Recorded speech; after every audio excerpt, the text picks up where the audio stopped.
All right, welcome to another episode of New Wine Uncorked, and we are stoked to be joining you once again. A couple weeks out of not doing New Wine Uncorked makes it feel like it's a full year or so. So we're stoked to be back, and a lot's happened in life. These days, a week goes by, 2 weeks go by.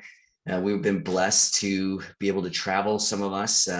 And even move. I've been in the process of moving, and everyone, we would talk about Jim's.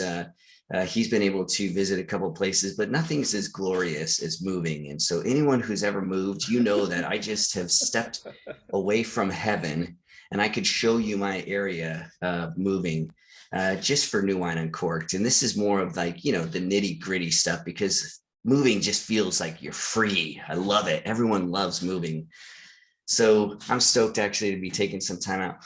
And we're talking the same stuff that we've been talking about, New Wine Uncorking the possibilities, because New Wine Skins is about building bridges in contemporary culture through Jesus Christ. Jesus Christ came to rehumanize, to help us become everything that we are created to be. And first and foremost in that is love. Where is love? Dr. Berlin, soon to be Dr. Berlin, in finishing up his doctorate, we were just talking about how he's looking into some things such as the miracles of Jesus and the water into wine.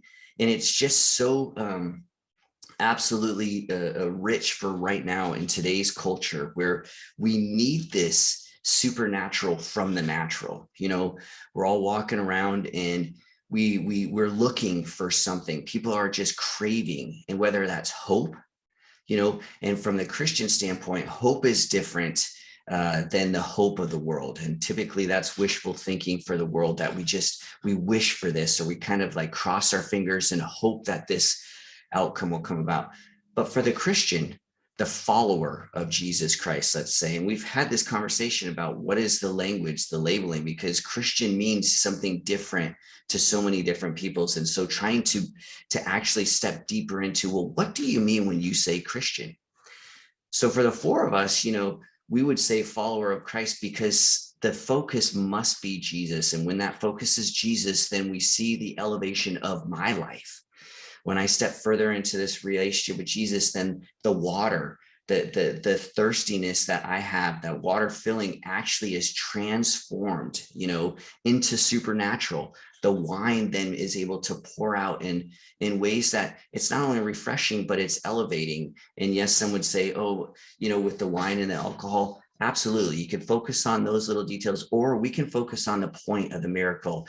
And eventually, as Dr. Berlin finishes his stuff, he's going to continue to elucidate for us, well, what is the significance of that? And today we want to talk about, well, what is the significance of our lives becoming supernatural, stepping into the divine, so that we have faith and we have life? And then what is that living out of faith and life in light of this person, Jesus Christ?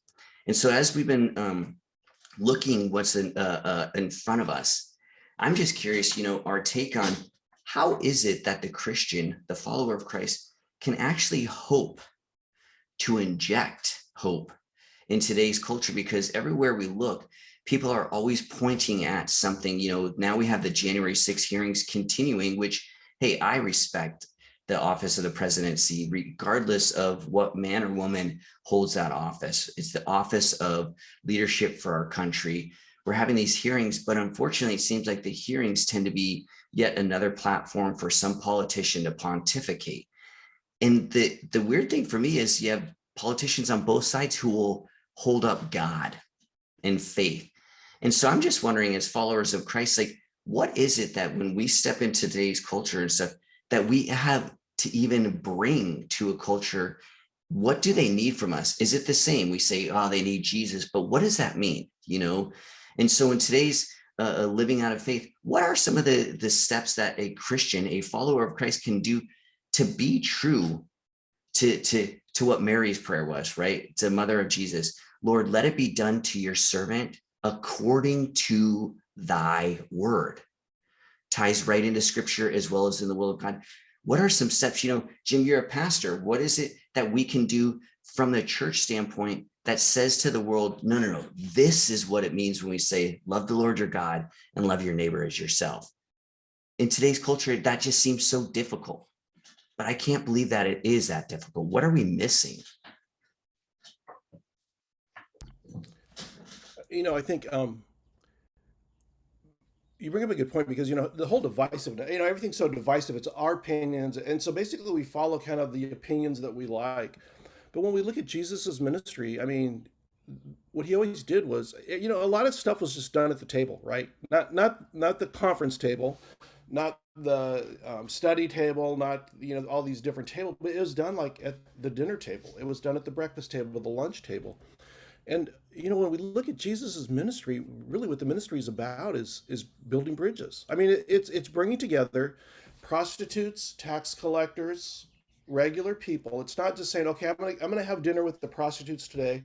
I'm gonna go have dinner with the tax collectors tomorrow. But it's like bringing all these people together, and then having being accused of being friends of sinners, prostitutes, and all the likes. And I think it really is building bridges. I mean, we need to look beyond our opinions. We need to look beyond what we think. Um, I was looking this morning's devotion said this. It talked about seek first, or seeking. And the question is this: what are you seeking? Are you seeking from life, or are you seeking God? Right? I mean, it's like, whoa. It's a and so yeah, I think what it is.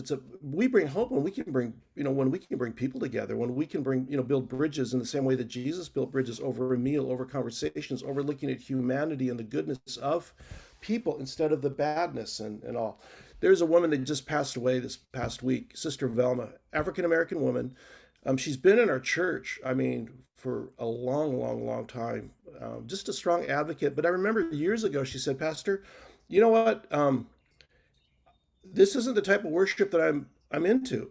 you know, this isn't the type of worship that I'm used to. And so I remember at a time where she was kind of visiting other African American churches and worshiping with them, but she came back to our church, Cascade View Covenant Church, and she says, the reason why I'm here is because I want the people of your church, especially the white folk, to know that black people are okay, that African American people are good people. I want them to have a good experience with the black person. And I thought, I mean, that's really her motivation to be, part of a church that was predominantly white, was that she wanted to build bridges. And I'm just so grateful for her. And then her journey as far as racial reconciliation, she went on this journey to Mosaic that kind of speaks about those things. And she came before my church and she said, as an African American woman, I learned that I had life hard, but boy, have you heard the story of the Native Americans? So she was really about, building bridges and giving hope and speaking into the lives of other people. So, I think, and I guess for me, it's not necessarily what the advice I give, but it's really the people's lives and, the people that we see that touch our lives. And so I would say Velma was one of those people who was about building bridges, about bringing people together in the same way that Jesus brought people together at the dinner table. So, I mean, I think that's where the hope is. The hope is that, are we able to bring people back together again? And to be honest, we can. Um, and I think through I look at each one of us, we've been able to do that. We've experienced, not necessarily that we've been the one that initiated it, but we've seen where people are brought together, and not only Christians. I mean, people of other religious backgrounds. I mean, that's what New Wine, New Wineskins is about. It's about bringing people together, and so I think that's where the hope is bringing people together and having conversations around love, around hope, around Jesus, Yeah. around moving forward and bringing out the better of everybody.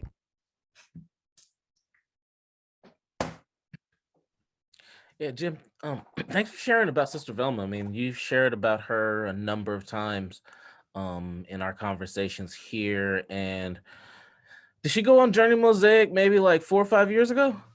Yeah, because I think I was there with her. I think we Yeah, were yeah, on yeah, yeah. went Yeah, together. I Okay. mean, she went on the journey like 2 or 3 times. Oh, for sure.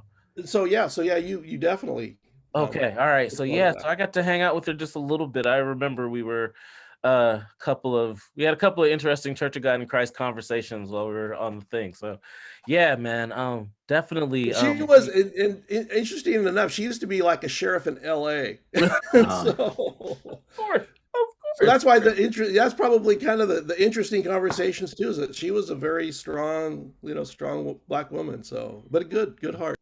Oh man, sorry to hear that she's gone, man. It's definitely a loss for your congregation and you personally and all of us that got to just hear a little bit of her legacy and the like. So yeah, man. Thinking of injecting hope.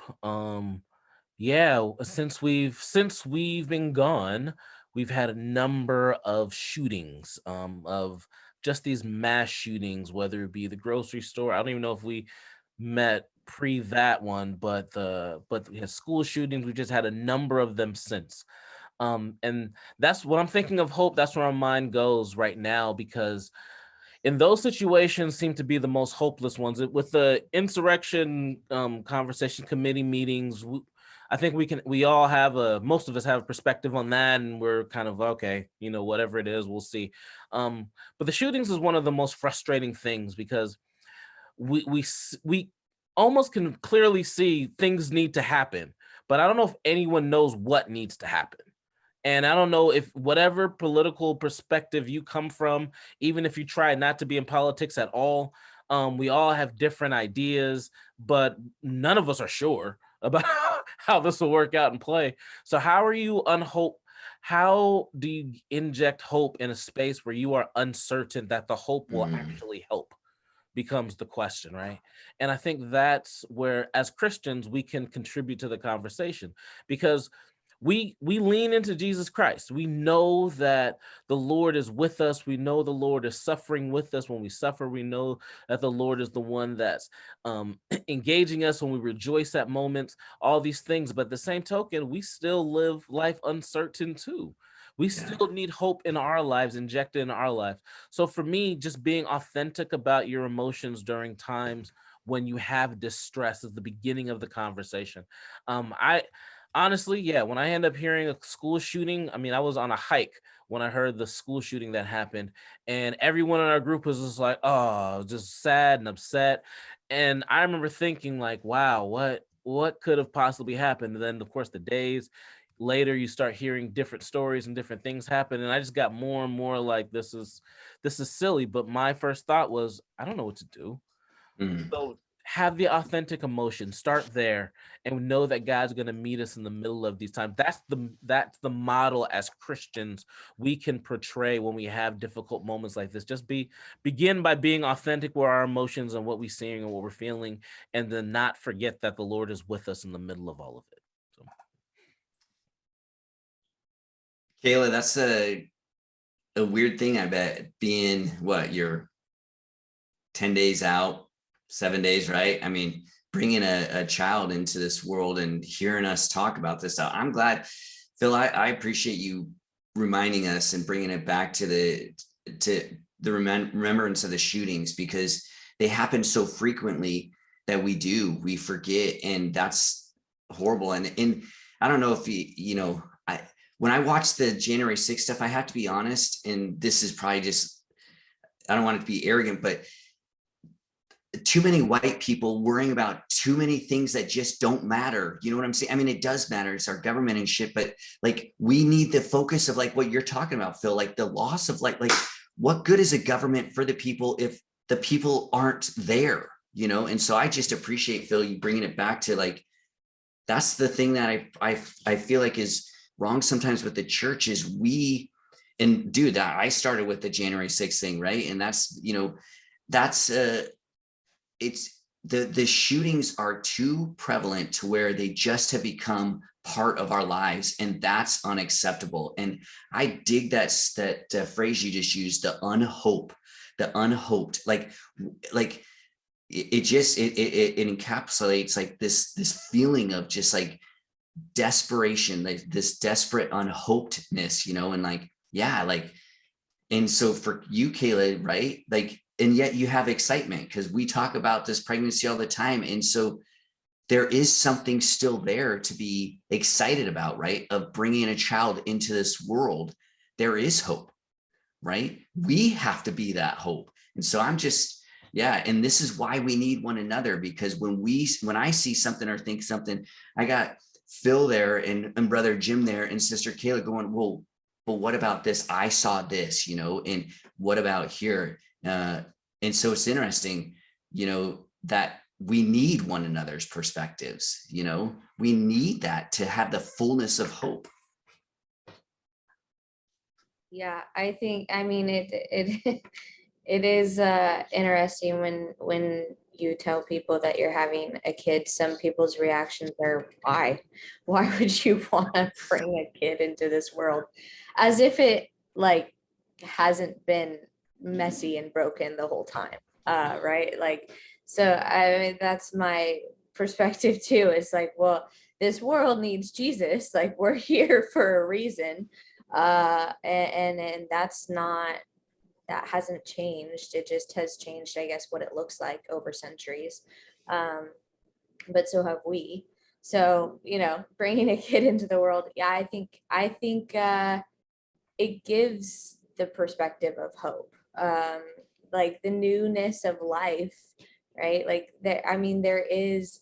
I just imagine what Mary was going through, right? Like the whole unknown, and the amount of just utter like loneliness and desperation and not knowing, fearing for their lives and their safety, and how is this going to work, but still saying, okay, God, I trust you, and I am going to do your will, like I am your servant, and let thy will be done according to your word, that is growing inside of me, right? Like, so just remembering that perspective too has been a really cool thing through this pregnancy for me, is like Mary's perspective on life and birth and that whole process of trusting, and leaning into the hope of new life, and leaning into the hope that,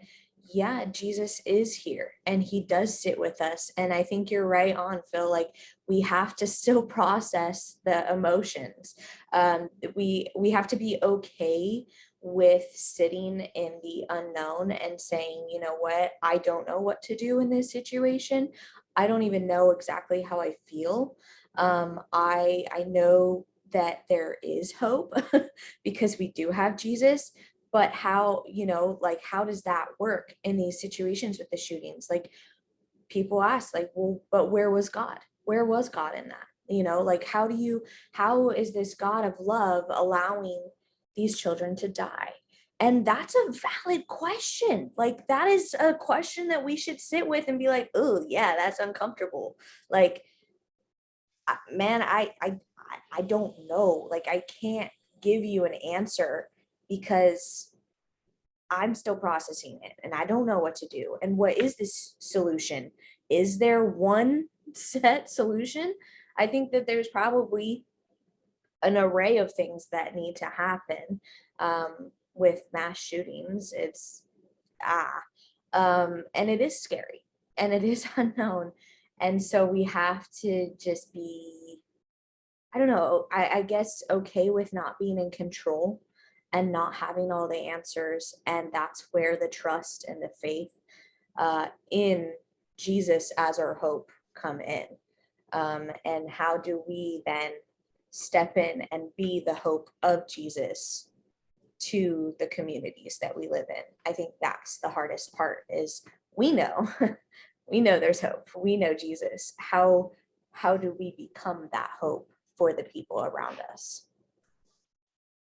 Yeah, and it's the tragedy, unfortunately, is happening too frequent to where it's not bringing the communities together for an extended period of time anymore. Whereas if you look back, and this is the crappy part of our history as people, is we can look back at our history and the way we treated one another and see a continual reaction and action of us going at each other violently, and that's the bummer, is that we have this history. And so for the follower of Christ, it is continually put in front of them, whether it is back in the 16 and 1700s, with the Reformation, and then the post-Reformation, whether it's the 1800s here in the Americas with the Civil War, Revolutionary War. We have been a violent people, going all the way back to first century, where they violently removed this dude walking around on the earth saying, hey, I'm here about peace, And so for the follower of Christ, it still baffles me how we're surprised at how we can treat each other. And we're not as surprised that every day we have a remedy to this hate. It's almost like this dude, Jesus, we talk about him being love in the church. We talk about grace and mercy, but we only talk about it because we're not quite sure that this grace and this mercy and this love can actually be enough for me to step into the room with a group of people who absolutely believe 100% opposite of what I believe, that I have enough love in my heart because I love Jesus that I can actually love these people. Like, I don't think that, because I look at some of the thing that sucks is you look at these shootings, they're becoming more and more diverse. It's not just one single type of shooter anymore, right? It's now becoming diversified to where we have a multiple ethnicity of shooters now, and that's not a good thing.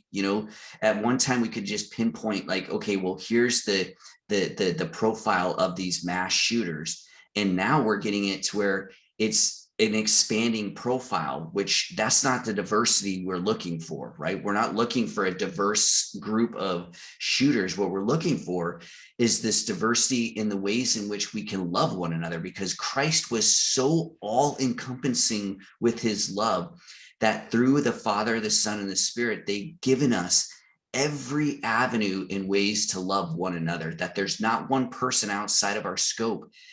But that means that we have to do what Kayla was doing, is trust.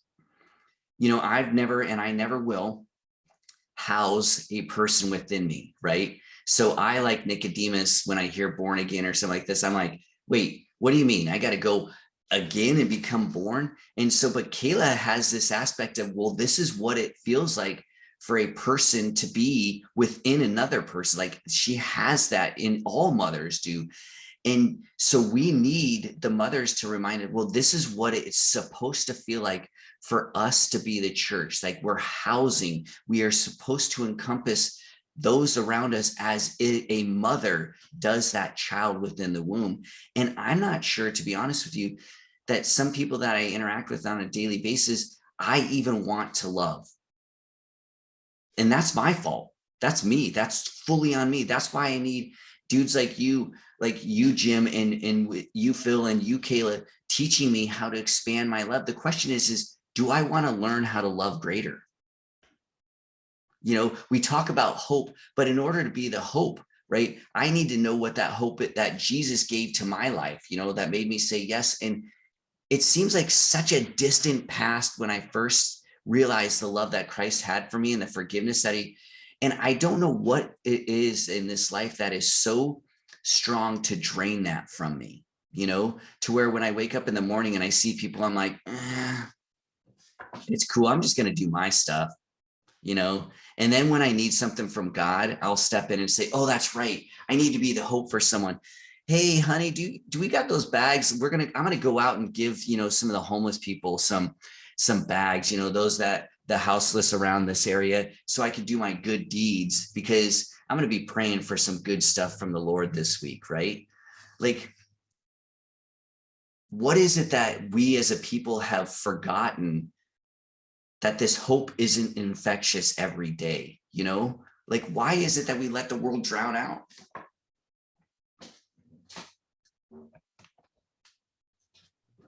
Yeah, but we don't have, as Christians, when we forget that Christ is the center of our lives, Kayla, you brought it up a little while ago, or Matt, but giving up control. As a believer, Christ is the center of your life, and control you have given over to him.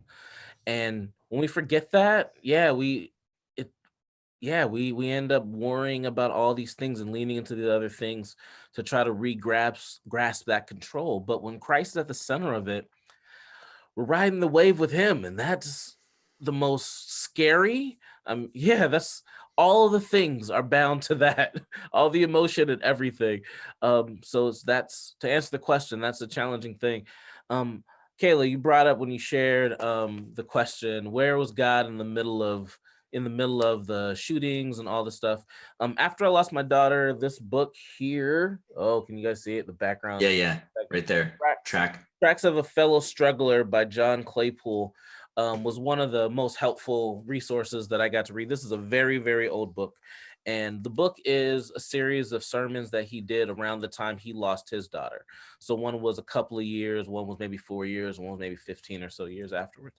And one of the things he said, he answered that question directly in the book too, because you wrestle with the same thing, losing a child. And his answer was simple.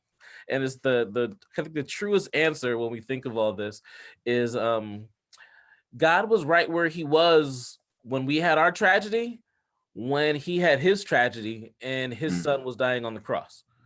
He was right there in heaven. And this was a part of the plan. This was a part of what God intended. And this was something that God suffered along with all those were suffering at the time. And as he was suffering himself, and as Jesus was suffering, I think of, Psalms 22, just the opening phrase of that psalm, my God, why have you forsaken me? And the gospel writers using that.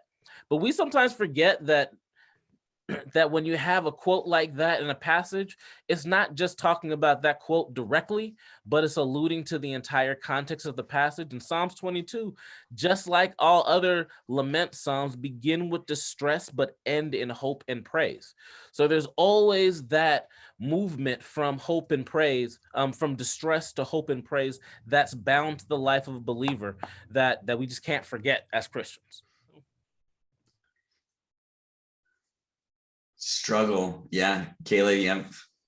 No, I mean, it's totally because I'm like any day now, but everything goes back, like even everything that you said, starting with the waves, right? Like that's part of the natural birth process is just reframing the way you think about labor and birth and using even the language that you use. Like it's not so much a painful experience as it is an intense experience, and contractions are surges, they're waves. And we are doing this natural birth course that's actually Christian, and she describes she was riding the waves with Jesus. But that requires letting go, right? Like when you're in the ocean, it is better. It's better to let go and ride the waves than to thrash against it. Because when you start to thrash, then you're going to start to drown and you're going to freak out and it's going to make it worse. So when we start to fight and let, our fears and our doubts and our anxieties take a hold of us, and then we're pushing Jesus out of it, and we're forgetting that, then we ask, my God, why have you forsaken me? Rather than riding the waves and recognizing, hey, I'm riding the waves with Jesus. He's here with me in this moment. And it's going to be intense and it's going to be laborious, and there are going to be painful moments, but there is that hope and that praise, and it ends with that turning back to Jesus and praising him and recognizing, hey, you were walking with me. It's that cheesy poem, like the Footsteps poem, where it turns from two sets of footprints into one, and you're like, where were you? And he was like, I was carrying you, but it's that where it's like you look back and you're like, yeah, okay, I see where you were at in that, and I see, you were in control the whole time. I just lost it, and I just was, blinders on, not recognizing your presence. Yeah.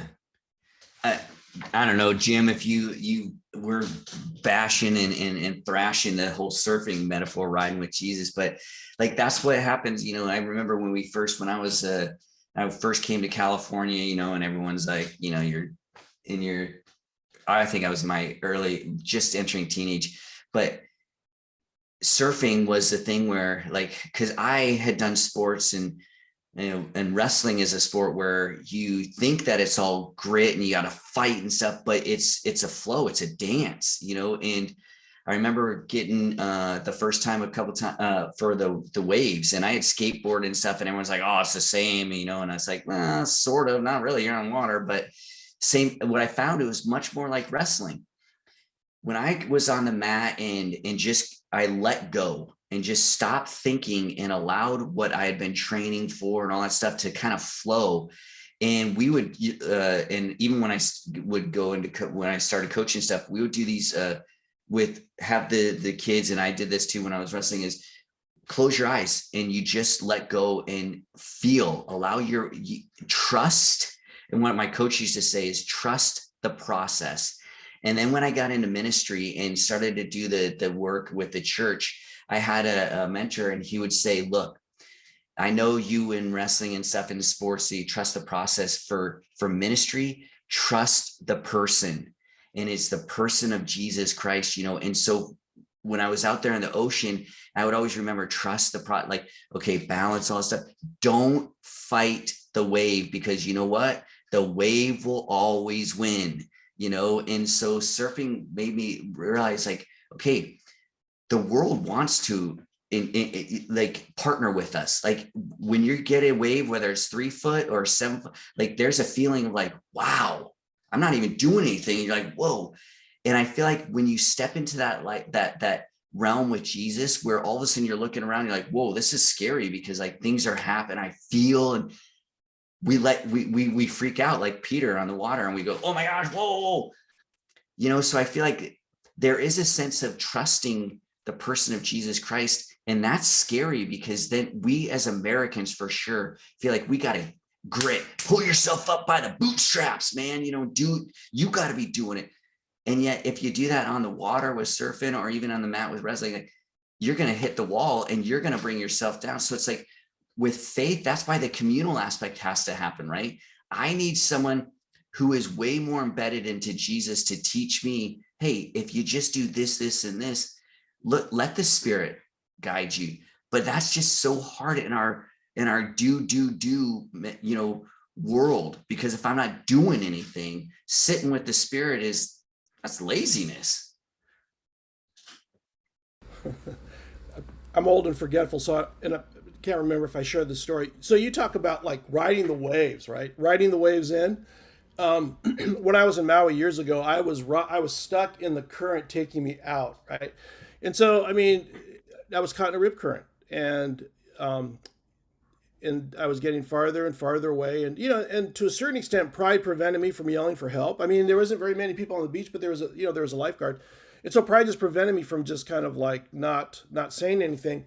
But I realized that I was getting farther and farther out, and so when you're caught in a rip current, you're supposed to swim parallel to the, and like you said, when we get in situations, we want to fight our way back. And so when you're caught in a rip current, you want to fight your way back. And so people's tendency is to swim against the current, which just tires you out, and people die that way. And so, but I kept trying to swim parallel, and I just could not get out of that rip current. And I remember I got to a point where I finally I was really tired. I felt like a mile out there, right? I mean, everybody was tiny and all, but I remember I finally just I laid on my back, I just floated, I rested, and I just said, Lord, just give me the strength. And at that moment, it was kind of like I was just going to go for everything I was worth, no matter what happened, And so, but I remember I was just floating there, just getting my energy back. And then all of a sudden, I hear someone go, hey, you okay?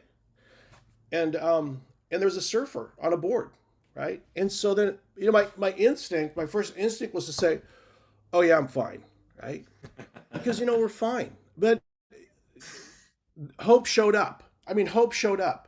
And I was willing to say, kind of overlook the hope because of our pride, because I was looking for something else. But eventually, I said, yeah, I do need help. And the guy just said, he says, you're really lucky that I was out here, because just a couple weeks ago, or last week, some guy just drowned, over in this part. And so, and I think you're right. I think, when we look at life, the shootings and everything, we feel like we're in a rip current, and we want to fight, we want to swim, we want to go against the current. But I think sometimes you just have to just let the currents take you out. I mean, you need to, and hopefully there's a point where the currents aren't as strong, but sometimes you just, you need to let the currents take you out. And the other thing too is a friend has been sharing with me that when you're caught in a rip current, you don't come back to the same place where you left, right? And so things are, become different. And so, I guess, one of the things in our conversation I'm thinking and I'm wondering about is, are the shootings preventing us from seeing the hope that is around us, right? I mean, do we, because when Phil brought that up, because when we were on our trip, I had some great conversations with my buddies that I was with, and really the whole problem is when people say gun control, what does that mean? We don't know what that means, right? I mean, people have an idea. I mean, one side would say, take away everybody's gun, right? The other person would say, you're going to have to pull the gun out of my cold, dead hands. Well, you know what? We really don't understand what gun control means. And the problem is again, it's that communication. And we, until the two political parties come together and start to understand and to talk about shootings, I don't see much hope. I mean, I don't want to say that, but I mean, until our government sits down together and says, let's figure this out, they're going to just be, and so I think that's, that becomes an issue. So I extrapolate that to say, what was Jesus about? I mean, there was a corrupt empire that was in place, that was taxing people, that was oppressing people, that was, based on racism, economy, and all this stuff. But Jesus didn't go after the government, right? I mean, is our vision too big? But I mean, Jesus, it was hanging around people. I mean, it was not. And so, I mean, was Jesus discouraged when he saw what the government was doing? Was he discouraged by seeing what the empire was doing? Broke his heart, I'm sure. But that didn't prevent him from giving hope to other people and presenting hope. And so, maybe it's, and I think in our country, we want the quick fix. We want the pill that's going to fix it now. We want the shootings to stop now.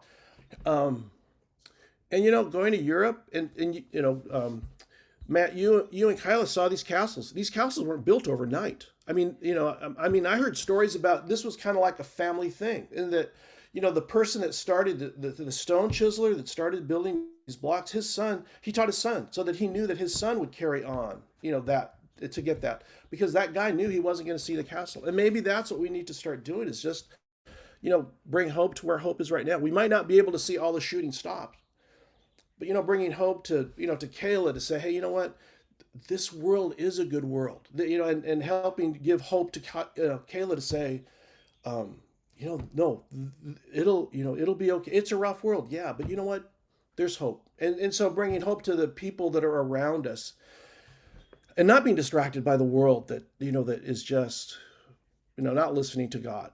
So, Yeah. And I wonder if sometimes we want it, when it comes to hope, we want it too fast.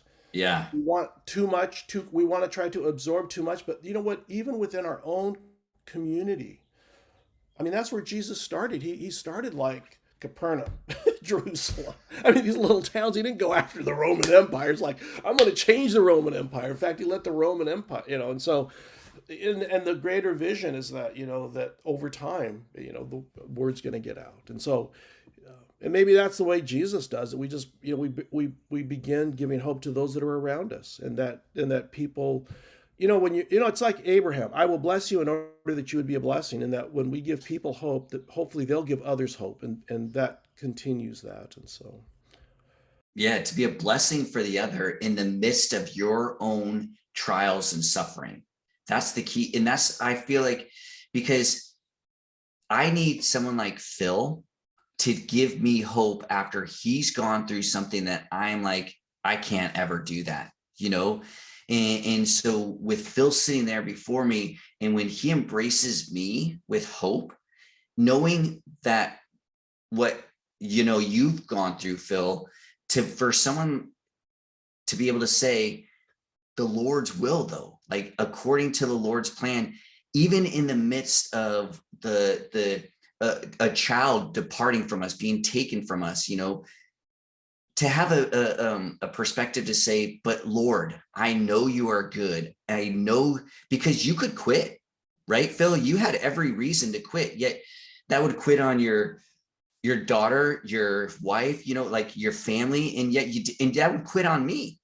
You would have quit on me, and you didn't. You stepped in because of something greater, right?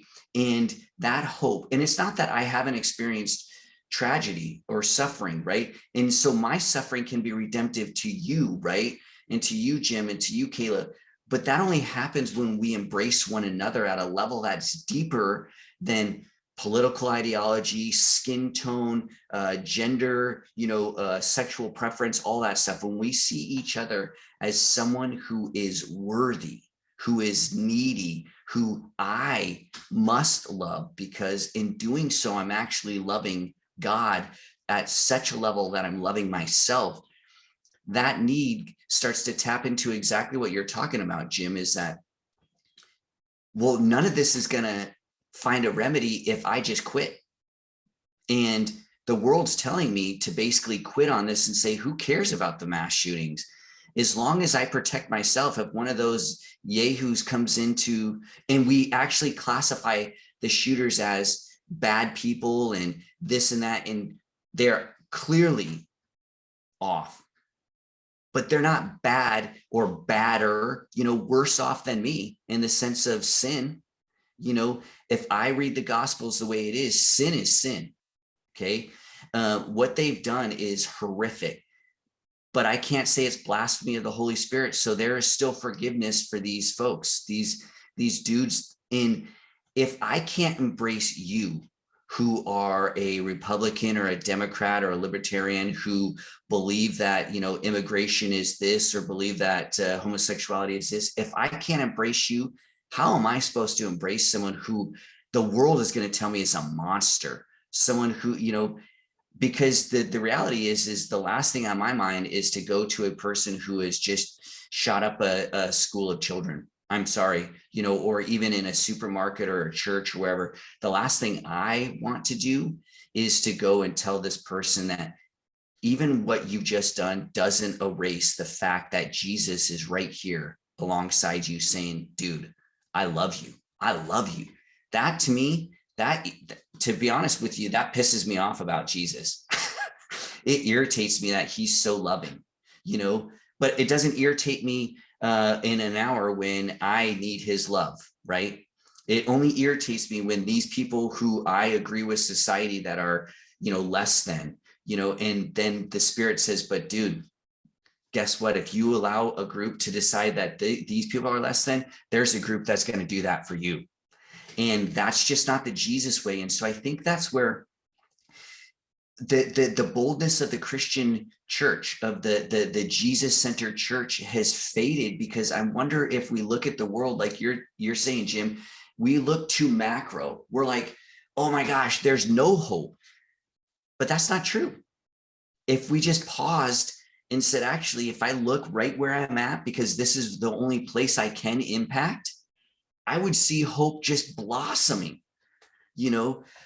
but it's usually not at the speed, it's not at the level. And to be honest, I don't see hope when it doesn't specifically and intentionally and right here and now impact me, because then I'm like, there's no hope. I got to wait through this stuff. This isn't hopeful, until I spend time with people who love Jesus more than me. And that's why, like, even though this is Zoom, every time I meet with you, Jim, and you, Phil, and you, Kayla, I like go, I need more Jesus. Like, I want these people's Jesus. Like, I want what they have. And so it pushes me to want to love Jesus more, because I know what it says. I do trust that's why I love, instead of the will of God, because we know what his will is. He desires all to be saved, right?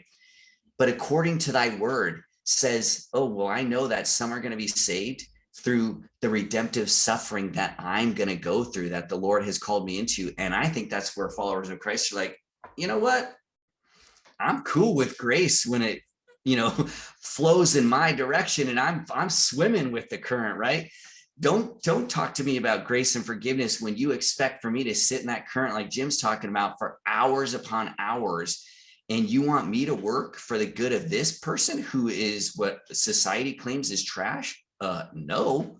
And Jesus is like, that's what I did for you. And I never once said that you were trash. I said you were the beloved. So you do that for me. And I'm like, oh, it's the beautiful mystery, right? At very one moment, it makes you want to throw up. And yet at the very same moment, I want to stand and just go outside and yell and say, Jesus, yay. How do we then continue to get that, like that encouragement daily for folks that are feeling hopeless and they still love Jesus, because they might not be tuning in on Fridays. They might not be going to your church, Jim, or to your gathering, right, Phil? They're not reading your stuff. How is it though that on a daily basis, we can know that we are that hope and it actually is making a difference?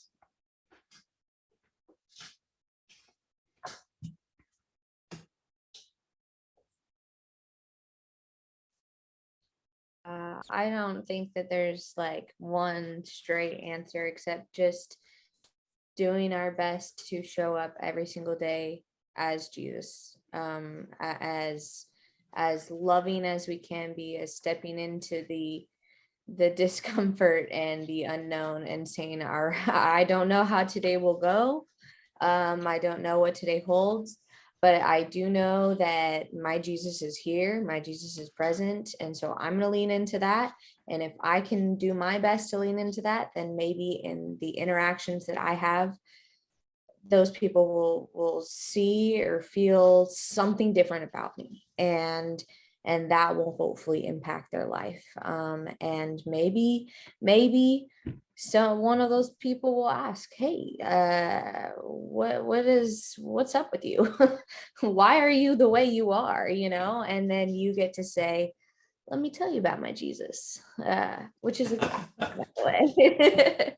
But no, I think it's just stepping into each day, taking it a day at a time, saying, I'm not perfect. I know that I'm going to mess up today, that I'm going to sin, and that I am forever thankful for the grace and mercy and forgiveness that our Savior brings, and acknowledging that, just as much as I need that, the world needs that. And so when I can just say, all right, Jesus, today's Friday, we're gonna live for you. We're gonna live today. We're gonna, and just have, expectation that he is going to show up, that he is there. And that's the expectancy, right? It's like, I know you are my hope. I'm trusting that you are my hope. And I am expectant that you will be present with me today. And I'm going to go out and I'm going to go to the supermarket. And you know what? Maybe some other person in the aisle next to me will see that.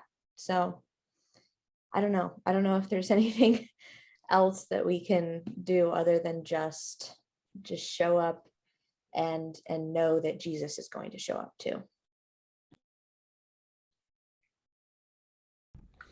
Yeah, exactly like Kayla said. I think opportunities. I mean, I think God provides us with opportunities, and I think opportunities. I mean, I think at times where I'll sit and visit with somebody, and it's like, wow, thanks, thank you for sharing that, and that it was an opportunity that God provided for me to be encouraged, to be blessed.